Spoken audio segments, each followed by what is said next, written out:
లేకపోతే పోనీ వేరే ఎవరైనా ఇష్టమా? తల పట్టుకుంటున్న నార్సింగి పోలీసులు ఒకవైపున జానీ మాస్టర్ కేసు, మరోవైపున హర్ష సాయి కేసు. ఈ రెండింటిని ఎలా మేనేజ్ చేయాలరా బాబు అని తల పట్టుకుంటున్నారు. అసలే జానీ మాస్టర్ కేసు జరుగుతుంటే మధ్యలో ఇంకొక కేసు రావడం మీడియా మొత్తం హల్చల్ అవ్వడం జరిగింది. అయితే ఇక్కడ గమనించాల్సిన విషయం ఏమిటంటే యూట్యూబర్ హర్ష సాయి, ఈయన పేరు వింటే ఎక్కువ శాతం మంచి మనిషి, అందరికీ సహాయం చేస్తాడు అని పేరు ఉంది. దానితో పాటుగా హర్ష సాయిని విమర్శించే వాళ్ళు లేకపోలేదు. అయితే ఈ విమర్శల శాతం కాస్త ఎక్కువయ్యాయి అనే చెప్పాలి. దానికి కారణం అత్యాచారాల కేసులో నిందితుడిగా ఉండడం.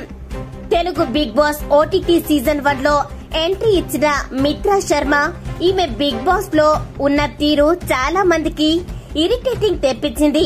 ఆ నడవడికతోనే హర్ష సాయిని ఇరికించిందన్న అపోహలు కూడా ఉన్నాయి.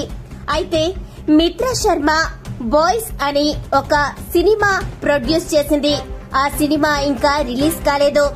దానితో పాటుగా యూట్యూబర్ హర్ష సాయి హీరోగా ఒక సినిమా ప్రొడ్యూస్ చేస్తుంది. ఆ చిత్రం సమయంలో వీరిద్దరికి పరిచయం కుదిరింది. ఆ పరిచయం కాస్త ఇలా పోలీస్ స్టేషన్ లో కేసు పెట్టేదాకా వెళ్ళింది. పోలీసులు ఎఫ్ఐఆర్ ఫైల్ చేసి దర్యాప్తు జరుపుతున్నారు. నగ్న వీడియోను చిత్రీకరించి నన్ను బ్లాక్మెయిల్ చేస్తున్నారు అని బాధితురాలు మిత్రా శర్మ ఎఫ్ఐఆర్ లో పేర్కొంది. దానితో పాటు కొన్ని కోట్లు కూడా తీసుకున్నారు అని బాధితురాలు చెబుతుంది. మరి ఈ విషయాన్ని కావాలని నాపైన కుట్ర చేస్తున్నారని హర్ష సాయి మాట ఒక్కసారిగా ప్రేక్షకుల దృష్టిలో హీరో అయిన హర్ష సాయి ఈ సంఘటనతో జీరో అవతారా లేక నిజాయితీగా బయటకు వస్తారా అనేది వేచి చూడాలి. అయితే ఈ సంఘటన జరిగిన కొన్ని గంటల్లోనే హర్ష సాయి అలాగే మిత్ర శర్మ ఆడియో లీక్ అవ్వడం జరిగింది. అయితే ఈ ఆడియోలో ఎవరిది తప్పు ఎవరిది ఒప్పు అనేది ఒక అంచనా వేయలేకపోతున్నారు. ఇంకా సాక్ష్యాలు ఆధారాలు కావాల్సినందున పోలీసులు మరింత వేగంగా ఈ సంఘటనను ఛేదించడానికి విశ్వ ప్రయత్నాలు చేస్తున్నారు. నార్సింగి పోలీసు శాఖ ఈ మధ్య కాలంలో వివాదాల్లో హర్ష సాయి ఎక్కువగా ఇరుక్కుంటున్నారు.